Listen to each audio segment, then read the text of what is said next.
따라하겠습니다. 이렇게 구제하라.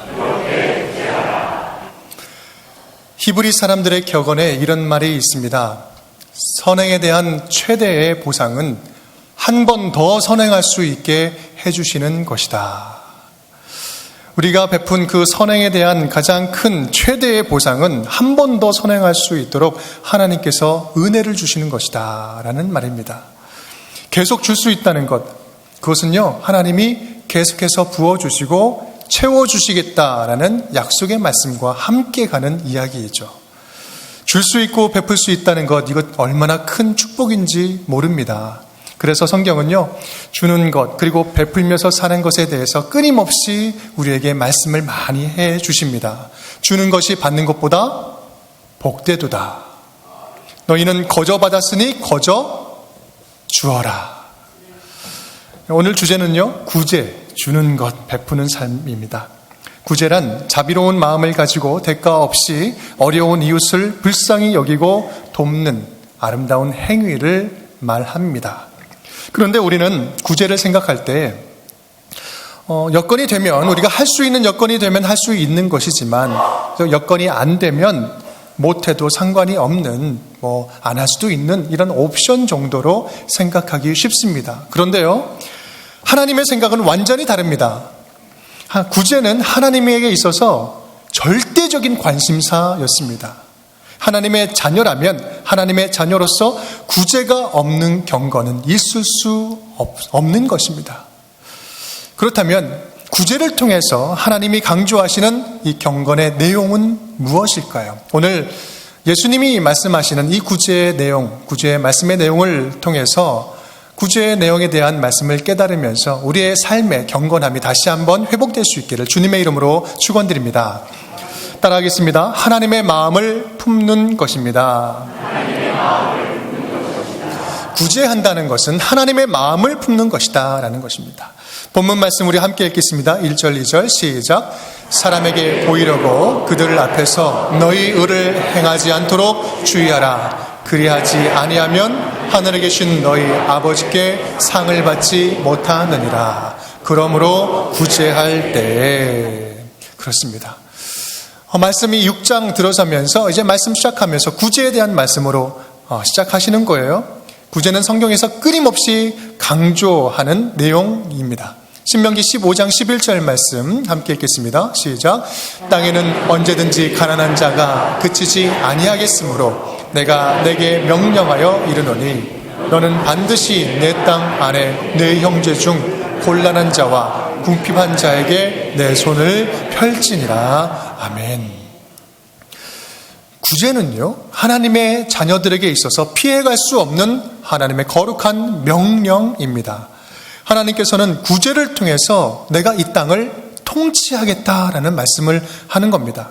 빈부의 차이가 있는 그곳, 바로 그곳에 하나님의 구제를 통해서 하나님의 살아계심을 알리고 하나님의 긍휼하심을 부어서 회복시키겠다는 것입니다. 이것이 바로 하나님 나라를 세우는 방식이에요.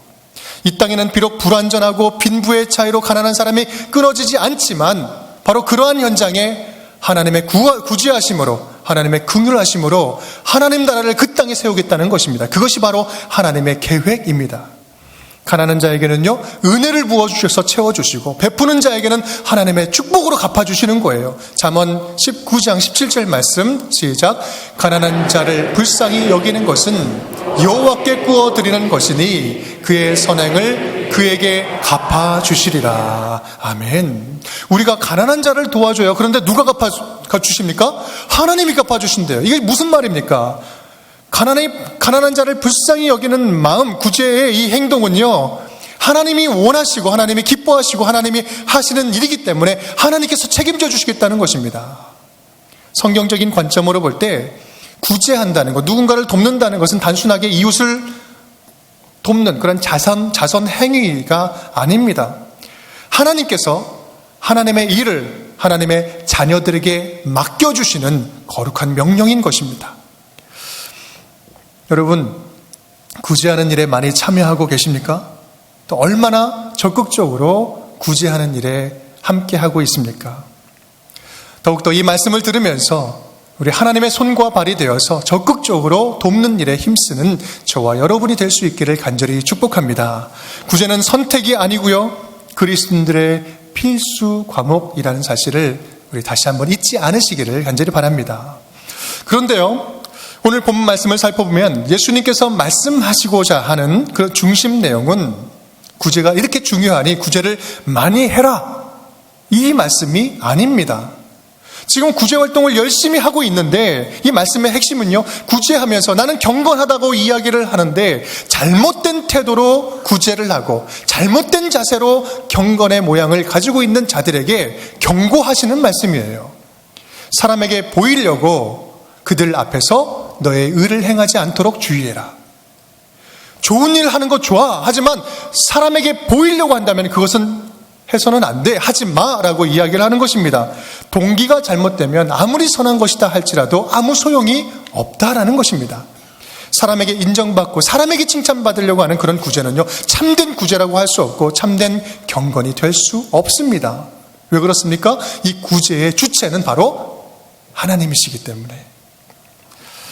제가 유학 시절에 있었던 이야기입니다.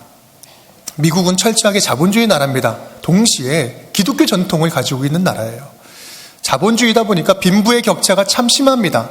하지만 좋은 점이 있다면 기독교 전통을 가지고 있으니 저소득층, 빈민자들을 위한 구제 활동이 굉장히 많아요.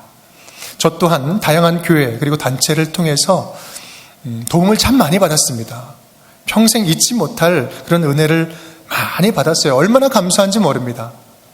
그런데 한 번은 잊지 못할 사건이 있었습니다. 제가 다니던 그 신학교에 한국인들이 봉사하는 구제 차량이 들어왔어요. 다 모이더니 우리가 나눠주겠습니다 라고 하는 거예요. 그래서 사람들이 많이 모였죠. 음식을 나눠주는데 줄을 서서 이렇게 받고 있는데 받은 음식을 이렇게 살펴보니까요, 좀 미안한데 못 먹을 음식들이 많이 섞여져 있는 거예요.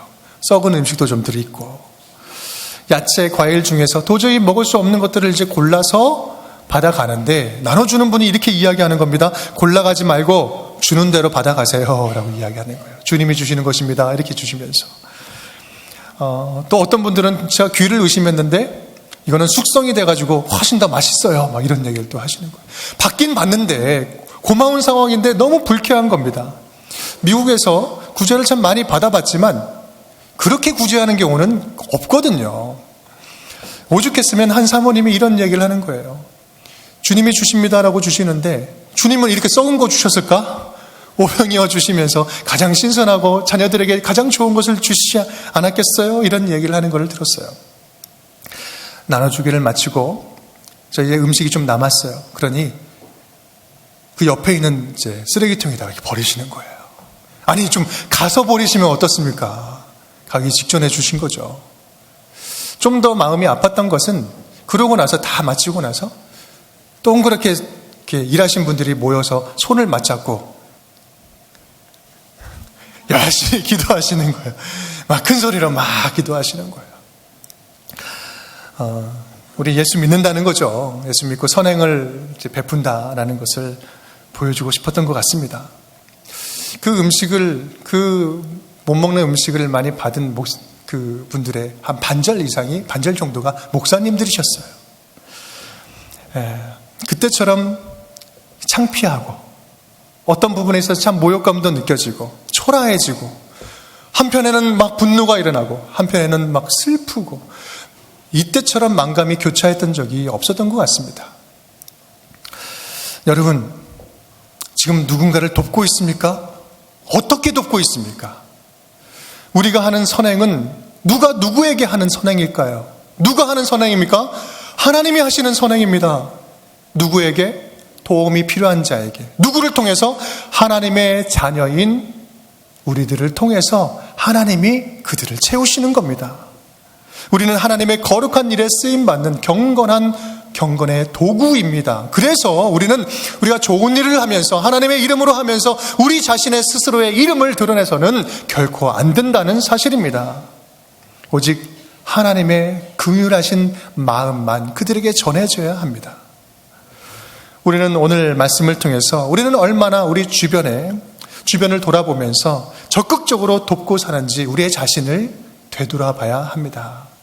이것은 단순히 착한 일을 하면서 살아라, 도우면서 살아라 라고 하는 이 정도의 말씀이 아니라 얼마나 하나님의 마음을 품고 살아가느냐, 그 말씀의 도전인 것입니다.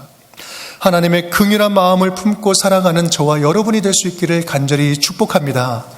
하나님의 긍휼한 마음을 품고 적극적으로 돕고 구제하는 일을 살아갈 때, 힘쓸 때 우리가 살아가는 이 삶의 현장이 바로 하나님의 풍요로움으로 가득 채워지게 될 줄 믿습니다.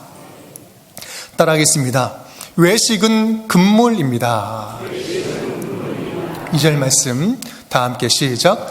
그러므로 구제할 때에 외식하는 자가 사람에게서 영광을 받으려고 회당과 거리에서 하는 것 같이 너희 앞에 나팔을 불지 말라. 진실로 너희에게 이르노니 그들은 자기 상을 이미 받았느니라. 아멘.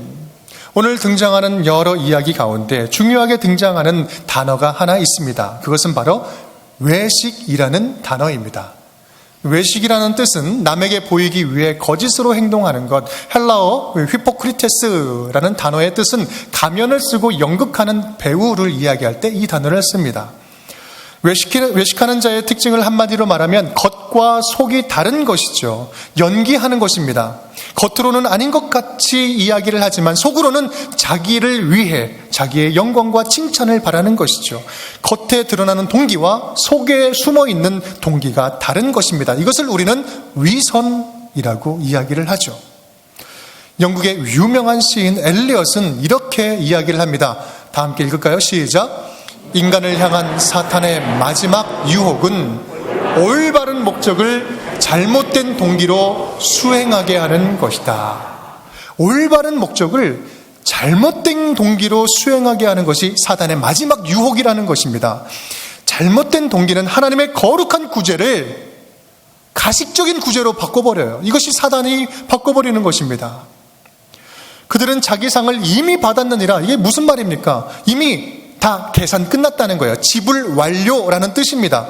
너의 구제는 더 이상 내가 챙겨줄 것도 없고 지불할 것이 없다. 더 이상 계산 끝났다. 상관이 없다. 관계가 없다라는 것입니다. 본문을 보면 굉장히 특이한 표현이 하나 나옵니다. 회당과 거리에서 하는 것 같이 너희 앞에 나팔을 불지 마라. 당시 성전에는요, 여러 종류의 나팔이 울립니다. 그 나팔이 사인을 주는 건데 그 중에 구제할 때 울리는 나팔 소리의 종류가 있었습니다. 이 나팔 소리가 나면 사람들이 이제 나 구제하러 갑니다. 상점에 물건을 팔다가 상점 문을 일부러 쾅 닫는 거예요. 막 분주하게 하면서 뛰쳐나갑니다. 그건 뭡니까? 사람들에게 나 구제하러 가니까 나 봐주세요. 이렇게 드러내는 겁니다. 이것이 당시에 구제하는 삶의 관행이었어요. 또 어떤 사람들은 자기의 구제를 이렇게 드러내려고 가난한 사람들, 또 많은 군중이 모여있는 곳에 본인 스스로가 나팔을 불어요. 그러면 못 사는 사람들이 와서 이제 그걸 받아갑니다. 자기 도와주는 거죠. 선행하는 거죠. 이것을 과시하고 드러내는 것입니다. 우리는 하나님의 일을 하면서 얼마나 우리 자신의 일을 드러내는지 모릅니다. 하나님의 일인데 나를 드러내는 거예요. 반대로 자신의 것을 완전히 다 바치고 헌신함에도 불구하고 오직 하나님만 드러내는 우리의 모습 또한 너무나 많이 있습니다. 산상수훈 말씀 가운데에는 여기에 관련돼서 상반된 내용을 말씀하시는 것처럼 보이는 내용이 나옵니다. 우리 5장 16절 말씀과 오늘 본문 1절의 말씀인데 우리 함께 읽어볼 거예요. 시작. 사람에게 보이려고 그들 앞에서 너희 의를 행하지 않도록 주의하라. 이같이 너희 빛이 사람 앞에 비치게 하여 그들로 너희 착한 행실을 보고 하늘에 계신 너희 아버지께 영광을 돌리게 하라. 아멘. 우리 5장 16절 말씀은 얼마 전에 우리가 빛과 소금 말씀을 하실 때 나누었던 이야기입니다. 오늘 말씀, 이 두 말씀을 비교해 보면 사람에게 보이려고 하지 말아라. 또 다음 말씀은 사람에게 비치게 하라. 아니, 보이게 하지 말라는 것과 비치게 하라는 말씀, 이 말씀만 보면 지금 이거 어떻게 하라는 이야기입니까? 상반되는 내용처럼 보입니다. 하지만 이것은 절대 다른 내용이 아니에요. 마음의 동기가 완전히 다른 겁니다. 자기의 영광을 위한 선행인가 아니면 하나님께 올리기 위한 선행인가, 마음의 동기는 완전히 다른 겁니다.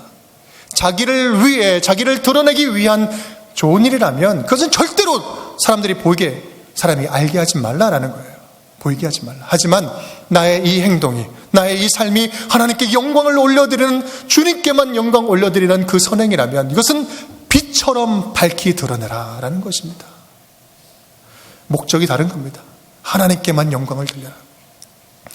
하나님 앞에 정직하게 하는 그런 구제와 선행과 경건의 모습은 하나님이 반드시 기억해 주십니다. 시편 41편 말씀 함께 시작. 가난한 자를 보살피는 자에게 복이 있으며 재앙의 날에 여호와께서 그를 건지시리로다. 아멘. 우리 하나님이 갚아주십니다. 내가 가장 힘들 때, 가장 필요할 때 하나님이 기억하시고 나를 건져주시겠다는 것입니다. 내가 스스로 일어설 수 없는 그때 주님께서 나의 이 마음, 주님의 긍휼한 마음을 품었던 이것을 보시고 주님께서 갚아주시겠다. 사랑하는 온전교회 성도 여러분, 어려운 분들을 돕고 구제하는 일에 더욱더 적극적으로 헌신할 수 있기를 간절히 바랍니다. 우리 교회에서도 많은 구제 사역이 있어요. 헤비타트 집수리 사역을 하고 있습니다. 농촌 봉사하고 있고요. 지금 뒤에 보시면 사랑의 긍휼 헌금이라는 봉투가 있습니다. 언제든지 하나님이 마음을 주시면 참여할 수 있는 길들이 많이 열려져 있습니다. 여러분, 다양하고 적극적인 일들에 함께 참여할 수 있기를 간절히 바랍니다. 그런데 더 중요한 것은 이 모든 일들을 할 때에 사람을 의식하고 사람에 드러내려고 하는 것이 아니라, 내 영광이 아니라 오직 하나님께만 영광 올려드리는 귀한 마음으로 하실 수 있기를 주님의 이름으로 축원드립니다. 따라하겠습니다. 은밀하게 행하는 것입니다. 구제는 은밀하게 행하는 것이다. 우리 예수님은 이 말씀에 이어서 이제 참된 경건을 위한 가장 강력한 방법 하나를 소개하십니다. 오늘 본문 3절 4절 말씀 다 함께 시작. 너는 구제할 때 오른손이 하는 것을 왼손이 모르게 하여 내 구제함을 은밀하게 하라. 은밀한 중에 보시는 너의 아버지께서 갚으시리라. 아멘. 오늘 6장 말씀에 들어서면서요, 예수님께서는 이제 경건에 대해서, 경건의 3요소, 3가지 중요한 덕목에 대해서 이야기를 합니다. 그것이 바로 구제와 기도와 금식입니다. 다음 주, 그 다음 주 함께 볼 내용인데요. 그리스도인들의 참된 경건에 대해서 이야기합니다. 그런데 은밀하게 하라라고 하는 이 명령은 모든 말씀에 동일하게 이야기가 진행됩니다. 모두가 해당되는 이야기예요. 경건하게 보이는 모든 신앙생활 은밀하게 해라. 아무도 알지 못하게 해라. 얼마까지 알지 못하게 해라. 오른손이 하는 것을 왼손이 모르게 하라. 이것이 가능한 일입니까? 어떤 신학자는 이 구절을 이렇게 설명을 합니다. 구제했다는 것을 자기 자신에게, 내 자신에게도 알리지 말아라. 좋은 일을 했으면 내 자신에게도 알리지 말아라. 남을 도와줬다는 사실을요, 잊어버리라는 것입니다. 기억하지 말라는 것입니다. 내 기억 속에, 머릿속에 남겨두지 마라. 도와줬으면 그 순간으로 끝내버려라. 더 이상 여기에 남겨두지 말아라. 구제하는 것은 자기가 의식하지 못할 정도로 자연스러워야 한다라는 말씀입니다. 구제는요, 앞서 말씀드렸지만 그리스도인들에게 경건의 호흡이에요. 숨 쉬는 겁니다. 우리는 하루에, 여러분 혹시 하루에 살면서 몇 번 내가 숨 쉬었는지 이렇게 헤아린 사람 계십니까? 그러면 저희 하얀 건물로 빨리 가셔야 됩니다. 내 호흡을 세는 사람 아무도 없습니다. 숨을 쉰다는 건 사실조차 인식하지 못하는 것이죠. 생명체에게 호흡이 자연스러운 본능인 것처럼 그리스도인들에게 이 구제는 자연스러운 거룩한 본능이 되어야 된다라는 사실입니다. 랍비들의 전통을 보면 어떤 랍비들은요, 구제할 때 뒤를 돌아서 구제를 했다고 합니다. 여기에는 2가지 목적이 있는데, 한 가지 목적은 뭐냐면 내가 도와주는 사람이 내가 누구를 도와주는지 모르기 위해서 도와주는 거고 하는 것이고요. 2번째는 이 도움 받는 사람이 부끄럽거나 창피하지 않도록 하기 위해서 안 보고 뒤로 도와줬다고 합니다. 우리는 연약한 인간인지라 주는 사람도 받는 사람도 알면은요, 서로 알게 되면 처음에 순수했던 마음이 조금씩 변질되거나 변하기 쉽습니다. 보상이나 칭찬을 바라는 마음이 전에는 전혀 없었는데 조금씩 생길 수도 있고, 내가 도와줬는데 어떻게 그럴 수 있어? 보상을 바라는 마음, 그것 때문에 서운한 마음이 들 수도 있습니다. 또 받는 자는요, 미안하기도 하고 또 창피하기도 한 마음, 여러 가지 감정들이 복합적으로 발생될 수 있어요. 주님께서 오늘 은밀하게 구제하라라는 이 말씀은요, 그만큼 이렇듯 경건에 이르는 참된 지혜의 말씀인 것입니다. 여러분, 어디에서 도와줬는지 모르는 그런 도움을 받으신 적이 있습니까? 소위 말하면 출처를 알 수 없는 그런 구제, 그 도움을 받아보신 적 있으십니까? 저는 개척교회 목사의 아들로서요, 출처를 알 수 없는, 누가 주었는지 알 수 없는 도움을 받은 적이 너무나 많이 있습니다. 얼마나 많은지 모릅니다. 저는 지금도 기억합니다. 쌀이 떨어지면 그 주에 더 넉넉히 채워지는 교회 성미로 우리가 살 수 있었어요. 참 신기하게도 어렸을 때 과일이 먹고 싶다 그러면요, 그 주에 과일이 들어와요. 또 어떨 때는요, 고기가 먹고 싶다 그러면은 생각만 했는데도 얼마 머지 않아서 고기 먹을 일이 생기는 거예요. 하나님께 미안해서라도 뭘 먹고 싶다는 말을 제가 하지 않는 것이 제 삶의 상식이 되었습니다. 누군가 알리지 않고 주는 도움을 받으신 적이 있습니까? 소위 출처를 알 수 없는 그런 은밀한 구제를 받게 되면은요, 이 받는 자에게는 이것은 100% 아니 200% 하나님이 직접 만져주시고 직접 채워주시는 주님의 손길로 느껴진다는 것입니다. 이것은 하나님이 주신 것이야. 하나님 내 삶을 보고 계셨어. 하나님 나의 어려움을 알고 계셨고 나의 눈물을 보고 계셨구나. 물론 사람의 손을 통해서 전해주었지만 이 근원은 하나님이시구나. 사람을 의지하는 것이 아니라 하나님을 더욱더 의지하게 됩니다. 눈물밖에 나오지 않아요. 은밀하게 베풀어준 그 은혜를 받으면 너무나 고맙고 감사한데 내가 어디다 갚아야 될 줄 모릅니다. 그 갚아야 되는 사랑의 빚은 어디에 쌓이는 것입니까? 하늘 창고에 쌓이는 거예요. 그 창고에서 또 다른 어려운 사람에게, 또 다른 부족한 자에게 하나님의 눈물이 머무는 그곳에 하나님께서는 그 마음을 움직여서 그곳을 채우는 것입니다. 그렇게 하나님께서는 구제를 통하여서, 하나님 마음 품은 자들의 그 구제를 통하여서 하나님의 나라를 우리 삶에 채워가시는 것입니다. 하나님은 우리 안에서 은밀한 구제를 통해 당신의 나라를 오늘도 저와 여러분을 통해서 세워가시는 줄 믿으시길 바랍니다. 내가 가진 물질이, 내가 가진 것이 가장 확실한 하나님의 능력이 되기를 원하십니까? 내가 가진 돈이 100% 하나님의 거룩한 물질이 되는 비결이 있습니다. 그것은 바로 이것의 많고 적음을 떠나서 은밀하게 구제하는 일에 사용하는 것입니다. 내가 가진 재능이 100% 하나님의 능력이 되기를 원합니까? 그것은 바로 이름도 없이 빛도 없이 겸손하게 교만한 마음 다 내려놓고 주님 쓰시면 내가 어느 모양이라도 쓰겠습니다. 내려놓으며 주님께 드릴 때 나의 재능은 하나님의 재능이 될 줄 믿습니다. 내가 가진 시간과 열정이 100% 하나님의 것이 될 수 있는 유일한 비결은 오직 하나님께만 영광 올려드리는 헌신, 하나님께 영광 올려드리는 그 마음으로 드리는 그 헌신만이 나의 시간과 열정과 모든 재능이 하나님이 쓰시는 가장 확실한 능력이요 비결이 되는 것입니다. 사랑하는 운전교 성도 여러분, 오늘 이 말씀을 통해서 우리 주변을 한번 돌아볼 수 있기를 바랍니다. 누구에게도 말하지 못할 그 눈물을 훔치면서 힘들어하는 이웃들이 있지 않습니까? 멀리 보지 않아도 주변에 많이 있습니다. 그들을 바라보시면서 함께 눈물을 흘리시는 우리 하나님의 눈물 안으로 함께 들어갈 수 있기를 간절히 바랍니다. 은밀하게 구제하는 일에 제 몸과 마음 그리고 시간과 물질, 돈 모든 것들을 헌신할 수 있기를 간절히 축복합니다. 그것은 많고 적음을 떠나서 하나님 나라에 쌓아지는 보물이요, 이 땅을 고치고 무너진 마음을 위로하는 거룩한 하나님의 도구가 될 줄 믿습니다. 오늘 4절 말씀 다 함께 읽겠습니다. 내 구제함을 은밀하게 하라. 은밀한 중에 보시는 너의 아버지께서 갚으시리라. 아멘. 은밀한 중에 보시는 하나님의 은혜가 하나님의 구제하심에 참여하는 저와 여러분의 삶 가운데 가득 충만하시기를 주님의 이름으로 축원드립니다.